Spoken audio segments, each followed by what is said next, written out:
Bapak-bapak, ibu-ibu hadirin wal hadirat rahimakumullah. Pada kesempatan kali ini kita sedikit mengulang-ulang kaji Bapak Ibu yang dirahmati Allah terkait dengan salah satu yang sangat krusial, sangat penting dalam aktivitas ibadah kita kepada Allah, tapi kadang dianggap sepele. Dia sesuatu yang ringan, dianggap biasa, tapi sebetulnya besar pengaruhnya terhadap ibadah dan amal soleh kita. Apa itu Bapak Ibu? Yaitu terkait dengan niat.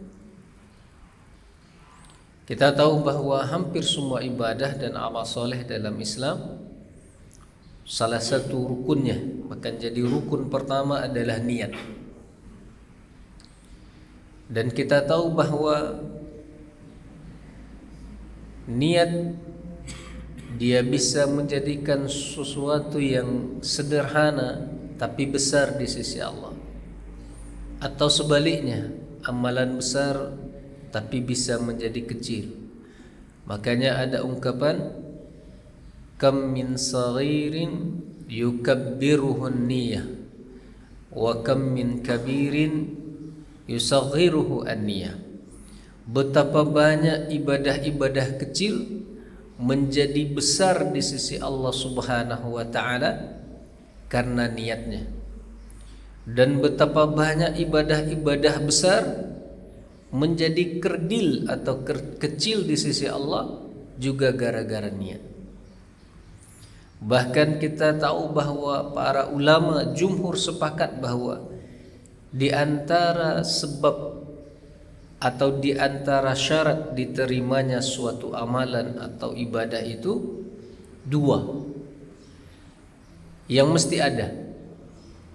Yang pertama, al-ikhlasu lillah, ikhlas karena Allah Subhanahu wa taala. Dan ini niat, kerja niat. Yang kedua, ittiba', mengikut sunnah Rasulullah sallallahu alaihi wasallam. Dua ini mesti ada kalau ibadah dan amal soleh kita mau diterima oleh Allah. Karena seikhlas apapun ibadah seseorang, kalau tidak sesuai dengan tuntunan Rasulullah, tidak akan diterima juga. Ikhlas, tidak ada ria, tidak ada ingin dipuji oleh orang lain, tidak ada niat yang lain kecuali dia mengerjakan ibadah tersebut murni lillahi ta'ala, tapi dia mengerjakan tidak sesuai dengan tuntunan Rasulullah. Salatnya ikhlas, tidak ada unsur ria, tapi dia salat tidak berwudu terlebih dahulu. Nabi menegaskan, la salata liman la taharata lahu. Tidak ada salat bagi orang yang tidak bertaharah, tidak sesuai tuntunan Rasulullah. Atau sebaliknya, dia salat sudah sesuai sekali dengan tuntunan Rasulullah. Bahkan dia mengamalkan hadis Nabi, sallu kama ra'aitumuni usalli. Salatlah kalian sebagaimana aku salat, kata Nabi. Dia pelajari betul sifat salat Rasulullah. Dia pelajari betul tata cara kaifiat salat Rasulullah dan dia amalkan. Dia salat betul-betul persis seperti tuntunan Rasulullah sallallahu alaihi wasallam. Tapi di hatinya terselip ria, sum'ah dan lain sebagainya. Merusak niatnya. Bapak Ibu yang dirahmati Allah, juga tidak bernilai di sisi Allah Subhanahu wa taala. Nah, begitulah kedudukan niat dan pentingnya niat dalam sebuah ibadah dan amal soleh. Kali ini Bapak Ibu yang dirahmati Allah, kita ambil salah satu hadis, dan mudah-mudahan ini jadi motivasi bagi kita agar senantiasa menghadirkan niat lillahi ta'ala dalam setiap ibadah dan amal soleh kita. Hadis dari Abul Abbas, an Abil Abbas Abdullah bin Abbas ibni Abdul Muttalib radhiyallahu anhuma. Bapak Ibu yang dirahmati Allah, sahabat yang meriwayatkan ini punya kunyah namanya Abul Abbas. Nama beliau adalah Abdullah ibnul Abbas. Jadi biasa Bapak Ibu yang dirahmati Allah, orang memberi nama di Arab itu sama nama dia dengan ayahnya atau sama nama ayahnya dengan nama anaknya. Nah, Abdullah ibnu Abbas memberi nama anaknya dengan nama ayahnya sendiri. Kita familiar dengan sahabat yang meriwayatkan hadis ini biasanya hanya dengan penyebutan nama beliau Ibnu Abbas, putranya Abbas. Tapi di sisi yang lain beliau juga ayahnya Abbas, karena beliau punya anak Abbas pula beliau beri nama. Ayahnya bernama Abbas. Maka disebutkan dari Abul Abbas Abdullah ibnu Abbas ibnu Abdul Muttalib. Abdullah bin Abbas sepupu Rasulullah sekaligus sahabat. Beliau adalah putra dari paman Rasulullah Abbas, di mana keduanya masuk Islam. Maka doa yang kita ucapkan ketika menyebutkan nama Abdullah ibnu Abbas yaitu radhiyallahu anhuma, semoga Allah meridhai keduanya karena kedua-duanya sahabat. Apa kata Ibnu Abbas? An Rasulillah sallallahu alaihi wasallam fima yarwihi an rabbih. Dari Rasulullah sallallahu alaihi wasallam beliau meriwayatkan dari Tuhannya. Kalau ada kalimat seperti ini dalam hadis Bapak Ibu, biasanya hadis itu dikategorikan kepada hadis qudsi. Hadis Rasulullah meriwayatkan dengan lafaz atau bahasa beliau, tapi maknanya dari Allah Subhanahu wa taala. Apa kata Rasulullah? Qala Allah tabaraka wa taala. Allah Subhanahu wa taala berfirman, "Inna Allah katabal hasanati was-sayyi'at, tsumma bayyana dzalik." Kata Allah, sesungguhnya Allah telah menetapkan amal itu dua. Jadi amal perbuatan Bapak Ibu kategorinya secara umum dibagi menjadi dua. Yang pertama, Allah sudah tetapkan al-hasanat. Allah sudah tetapkan mana kategori hasanat, kebaikan-kebaikan. Was-sayyi'at, dan sebaliknya Allah bagi amal soleh itu Allah tetapkan lawan dari hasanat yaitu sayyi'at. Allah sudah tetapkan mana saja yang kategori sayyi'at, keburukan, dosa, maksiat. Hanya ada dua, hasanat, sayyi'at. Maka setiap amal perbuatan kita pasti masuk salah satu dari yang dua ini. Kalau tidak kategori hasanat, maka perbuatan kita itu berarti sayyi'at. Dan kata Allah Subhanahu wa taala, Allah telah jelaskan kedua-duanya. Tentunya di dalam kitabnya atau lewat lisan Rasulullah sallallahu alaihi wasallam. Allah telah tetapkan mana kategori ibadah yang masuk hasanat, kebaikan, dan mana yang masuk sayyiat, keburukan, dan semuanya telah dijelaskan kepada kita. Ini menguatkan firman Allah Subhanahu wa taala, "Al-yawma akmaltu lakum dinakum wa atmamtu 'alaikum ni'mati." Hari ini kata Allah Subhanahu wa taala di Haji Wada, Allah mengatakan, hari ini aku telah sempurnakan bagimu, bagi kalian agama kalian. Semua yang terkait dengan syariat, kebaikan, keburukan sudah disempurnakan oleh Allah. Sudah dijelaskan semuanya di dalam firman-Nya, di dalam kitabnya ataupun oleh Rasulullah sallallahu alaihi wasallam. Maka Bapak Ibu yang dirahmati Allah, amal perbuatan dua. Kalau tidak hasanat, hasanat bentuk plural atau jamak dari hasanah, kebaikan, ibadah, dan amal soleh. Sayyiat bentuk jamak atau plural, bentuk tunggalnya yaitu sayyi'ah. Jadi merubah ujung katanya saja. Hasanah jadi hasanat. Bapak Ibu yang dirahmati Allah, lalu apa kaitannya niat dengan dua perbuatan ini? Nah, di hadis ini Rasulullah sallallahu alaihi wasallam menjelaskan tentang hasanat dan kaitannya dengan niat, serta sayyiat dan kaitannya dengan niat. Maka beliau membagi 4 kondisi amal seseorang. Yang pertama kata beliau, man hamma bihasanatin, siapa yang berniat, hamma itu keinginan, himmah, tekad, yang kuat untuk melakukan sesuatu. Kali ini kata Nabi, hasanah. Man hamma bihasanatin, siapa yang berniat, berkeinginan kuat untuk melakukan hasanah, kebaikan, lalu falam ya'malha, tidak jadi dia kerjakan kebaikan atau amal soleh yang sudah dia niatkan itu. Bapak Ibu yang dirahmati Allah, kira-kira dari niat untuk melakukan suatu kebaikan dan amal soleh tapi tidak jadi dikerjakan, apa yang akan kita dapatkan? Bapak Ibu yang dirahmati Allah, dalam hadis ini kata Nabi, falam ya'malha kataballahu lahu hasanatan kamilah. Allah tuliskan di sisinya bagi orang yang tadi berniat melakukan hasanah, kebaikan, amal soleh, cuma tidak jadi dia kerjakan, Allah tuliskan untuk orang tersebut hasanatan kamilah.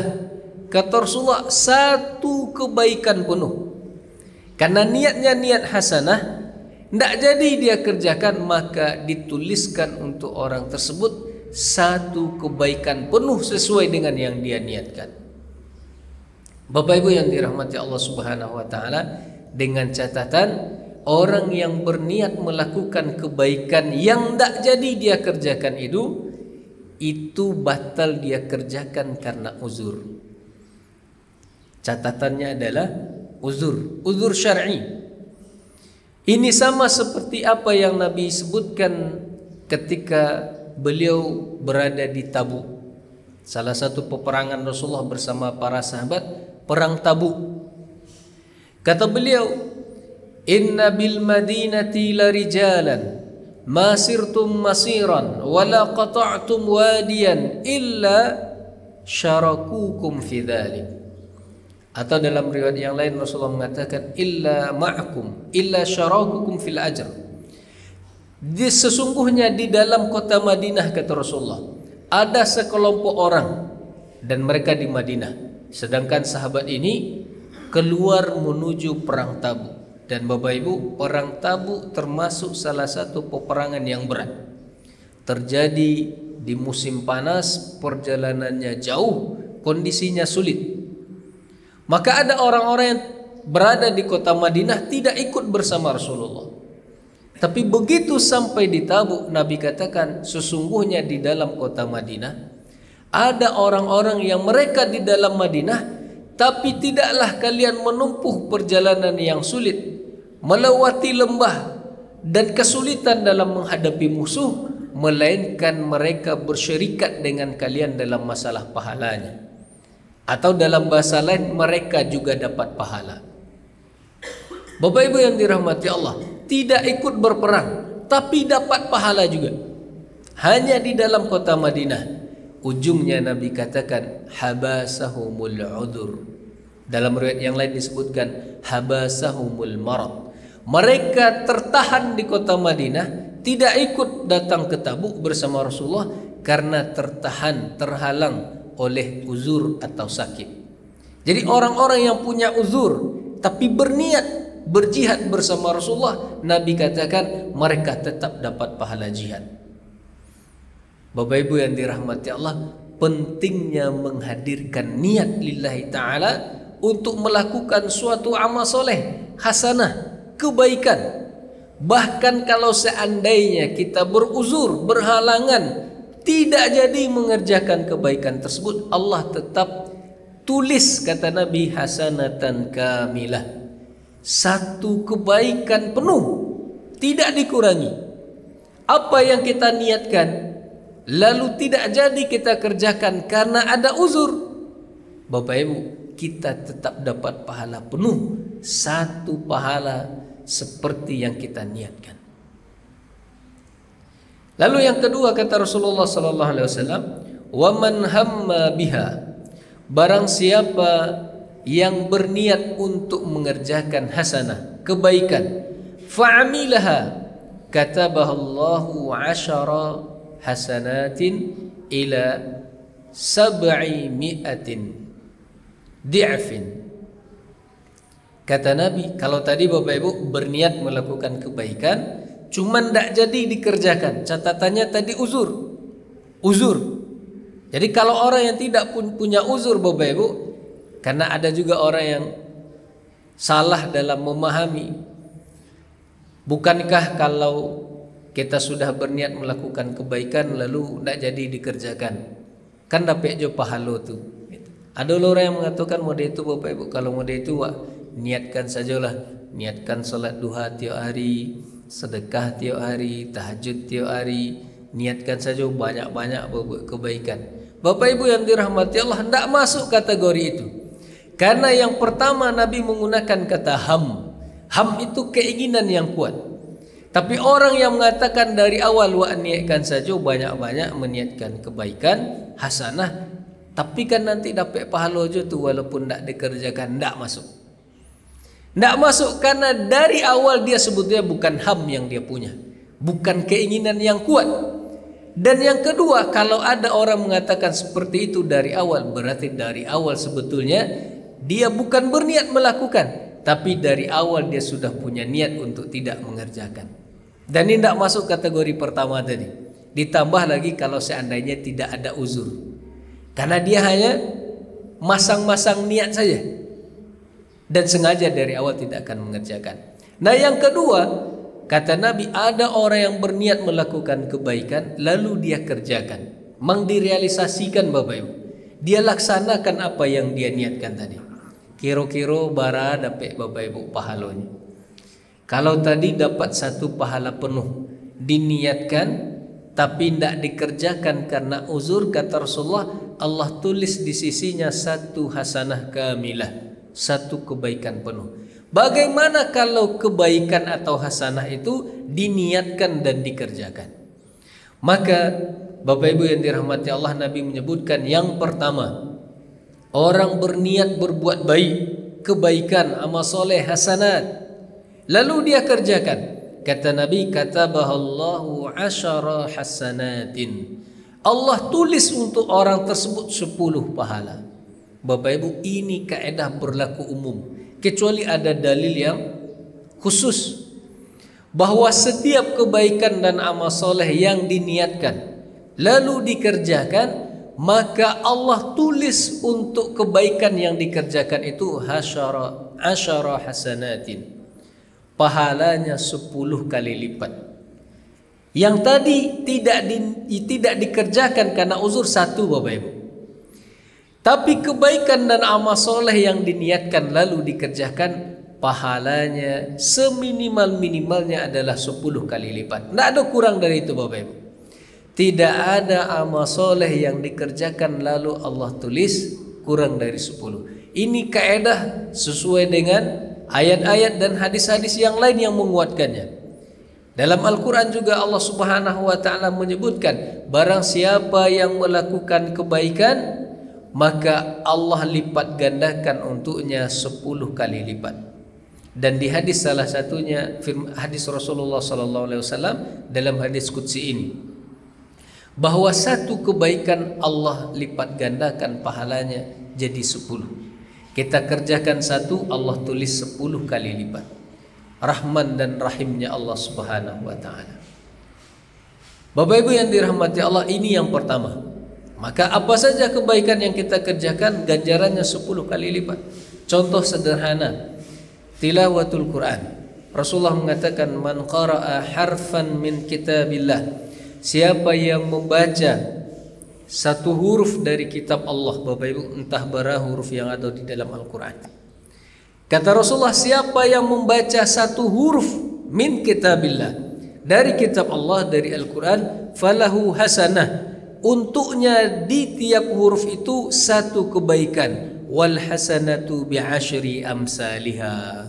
Lalu kata Rasulullah, satu kebaikan itu kelipatannya 10 kali lipat. Maka huruf per huruf yang kita baca dalam Al-Quran Bapak Ibu, 10 kebaikan Allah tulis per hurufnya. Dapat 10 pahala huruf per huruf. Bahkan Nabi tegaskan di hadis yang sama, apa kata Rasulullah? Wala aqul alif lam mim harf. Aku tidak katakan alif lam mim itu satu huruf. Ada berapa surat yang diawali dengan huruf hijaiyah? Di antaranya surah Al-Baqarah dengan 3 huruf alif lam mim. Maka Nabi katakan, aku tidak katakan alif lam mim itu 1 huruf, walakin alifun harf, wa lamun harf, wa mimun harf. Kata Nabi, akan tetapi 1 alif itu 1 huruf 10 kebaikan, lam itu 1 huruf 10 kebaikan, dan mim juga 1 huruf 10 kebaikan. Alif lam mim saja Bapak Ibu yang kita baca dapat 30 kebaikan. Allah tulis 30 kebaikan. Bayangkan kalau kita baca 1 ayat, 1 halaman, 1 lembar, 1 surat, 1 juz, huruf per hurufnya kelipatan 10. Ini kaedah berlaku umum. Setiap hasanat yang diniatkan dan dikerjakan, Allah tulis pahala kebaikannya 10 kali lipat.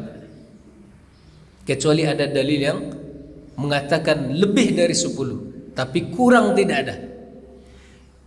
Lalu pilihan yang kedua, orang yang berniat melakukan kebaikan lalu dia kerjakan. Kalau dia tidak dapat 10, maka dia dapat lebih dari 10. Bahkan Nabi mengatakan ila 700 di'fin. Orang berniat melakukan kebaikan lalu dia kerjakan, Allah tulis untuknya pahala sampai 700 kali lipat. Sampai Bapak Ibu, berarti ada yang lebih 10. Solat berjamaah 27 kali lipat. Ada yang 70, dan Nabi mengatakan hingga 700 kali lipat. Contoh 700 kali lipat ini adalah infak dan sedekah. Allah sendiri yang berikan perumpamaannya dalam Al-Quran. Masalul ladzina yunfiquna amwalahum fi sabilillah.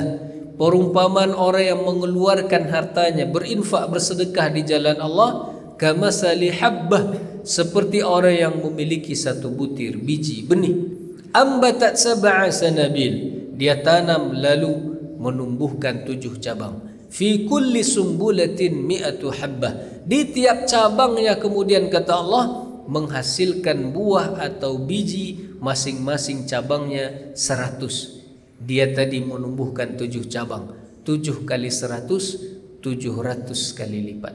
Maka Bapak Ibu yang dirahmati Allah, orang yang berniat untuk berinfak, bersedekah, dia kerjakan infak dan sedekah itu, dia laksanakan, Bapak Ibu yang dirahmati Allah, Allah kali lipatkan 700 kali lipat.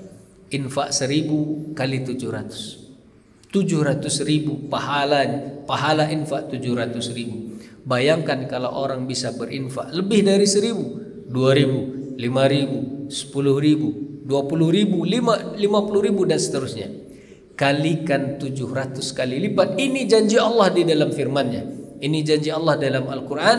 Kebaikan berupa infak sedekah diniatkan lalu dikerjakan, Allah kali lipatkan 700 kali lipat. Bapak Ibu yang dirahmati Allah, ini kebaikan yang diniatkan. Bapak Ibu yang dirahmati Allah, nah, terkait dengan hasanat, 2 kondisi ini, diniatkan tidak dikerjakan karena uzur, dapat 1. Diniatkan berbuat hasanah lalu dikerjakan, dapat 10 sampai 700 kali lipat. Bapak Ibu, artinya tidak pernah rugi orang berniat berbuat baik dengan catatan niatnya betul. Tapi bagaimana kalau kondisi orang yang hanya pasang-pasang niat saja?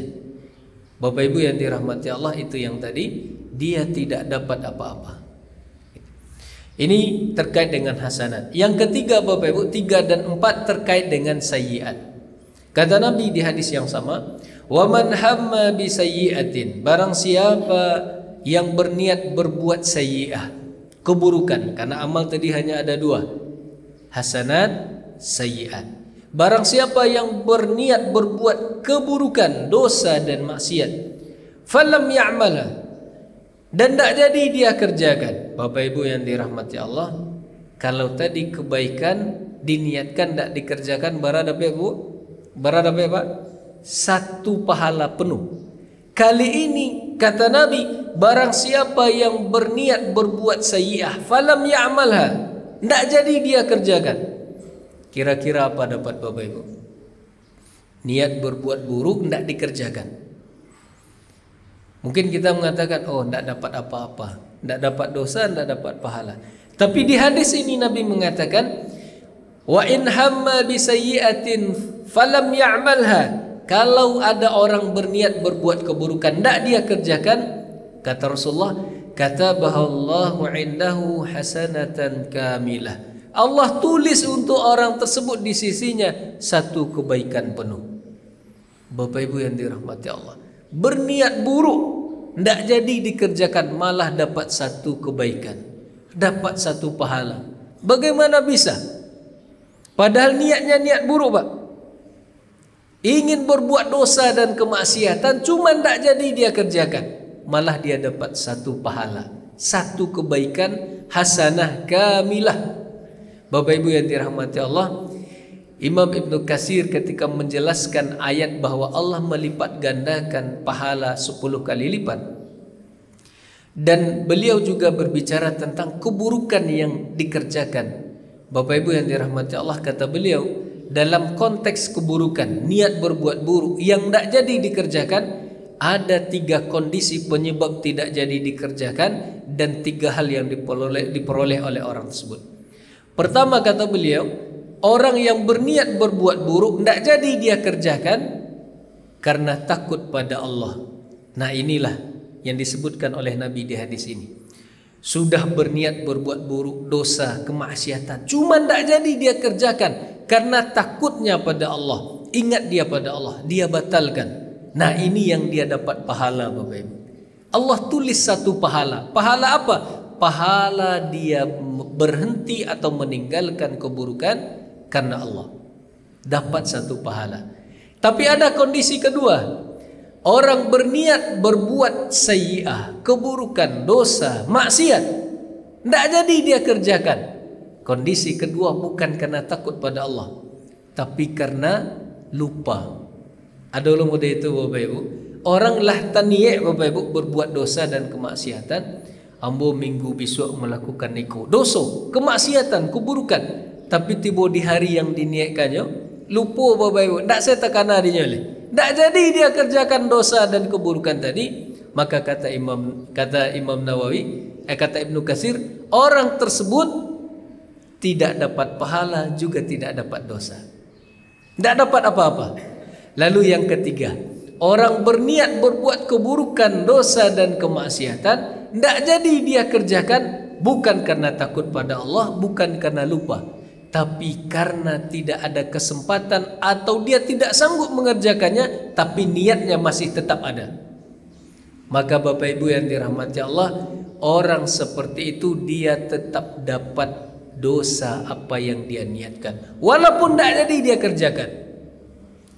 Apa contohnya? Dalam sebuah hadis Nabi mengatakan, idzal taqa al-muslimani bisayfayhima. Jika ada 2 orang muslim, kata Nabi, bertemu berhadap-hadapan dengan pedang masing-masing, sama-sama bawa pisau, Bapak Ibu, maka apa kata Nabi? Fal qatil wal maqtul finnar. Pembunuh dan yang dibunuh dua-duanya di neraka. Bertanya para sahabat, Bapak Ibu, kenapa korban pembunuhan masuk neraka juga? Muslim, darah seorang muslim haram ditumpahkan. Membunuh muslim itu dosa besar.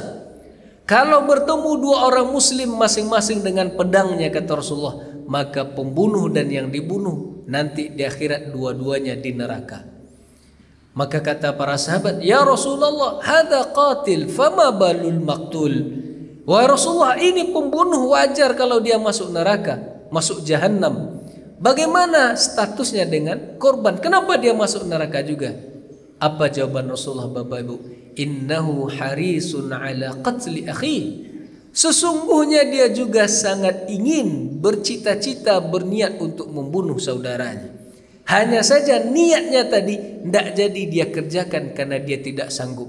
Kalah hebat, kalah kuat atau kalah cepat, malah dia jadi korban pembunuhan. Tapi niatnya ingin membunuh tadi membuat dia jadi status pembunuh walaupun dia korban pembunuhan.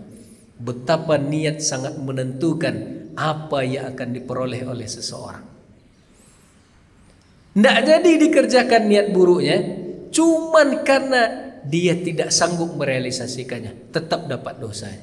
Kalau ada orang datang ke musaji, Bapak Ibu, kotak infak, dia buka kotak infak, dia paksa, berniat berbuat dosa, mencuri kotak infak. Sederhana Bapak Ibu. Cuman ketika sudah terbuka kotak infak tadi Bapak Ibu, datang jamaah atau tiba pengurus. Sudah terbuka kotak infak tadi, cuman karena ketahuan tidak jadi, pergi dia. Bapak Ibu yang dirahmati Allah, bukan karena takut kepada Allah dia tidak jadi mencuri, bukan karena lupa, tapi tidak ada kesempatan, niatnya tidak berubah, niatnya tadi tetap membuat dia dapat dosa mencuri apa yang dia niatkan. Ini yang ketiga, sayyi'ah yang diniatkan lalu tidak jadi dikerjakan, ada 3 kondisinya. Lalu yang keempat, kata Rasulullah, wa man hamma biha fa'amilaha katabahallahu sayyi'atan wahidah. Siapa yang berniat berbuat buruk, tidak jadi, berniat berbuat buruk lalu dia kerjakan. Sama juga kebaikan yang kedua tadi Bapak Ibu. Sudah berniat berbuat buruk lalu dia realisasikan. Mang di kerajaannya niat buruk tadi. Apa yang dia dapat? Kalau kebaikan tadi diniatkan lalu dikerjakan 10 minimalnya. Sampai 700 kali lipat. Tapi tidak begitu dengan dosa dan keburukan. Kata Rasulullah, orang berniat berbuat keburukan lalu dia kerjakan, katabahallahu sayyi'atan wahidah. Allah hanya tulis untuknya 1 dosa keburukan. Tidak dilipat gandakan, tidak 10, tidak sampai 700. Ini bagian dari rahman dan rahimnya Allah juga. Coba bayangkan Bapak Ibu, kalau kebaikan dilipat gandakan oleh Allah 10 kali lipat sampai 700.